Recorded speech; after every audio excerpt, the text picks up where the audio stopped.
Welcome. In front of me is a Motorola Moto G53, and today I will show you how we can hard reset this device through settings.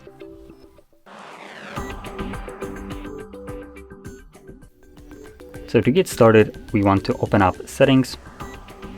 From here, scroll all the way down to System, Reset Options, Erase All Data, Factory Reset. This will give you a message that performing this will remove everything that is listed right here. So if you have anything on your phone that you'd like to keep, like photos, music, documents, anything like that, do make a backup copy of it before you begin. Otherwise, it will be lost permanently, and this you cannot undo. So anyway, you can select Erase All Data now. If you have some kind of screen lock, you'll need to confirm it right here. And then select Erase All Data once more. And this will now begin factory resetting our device. Now this process will take about a minute to maybe 2 minutes to finish up. Once it's completed, we'll be presented with Android setup screen. So I'll be back once that is visible.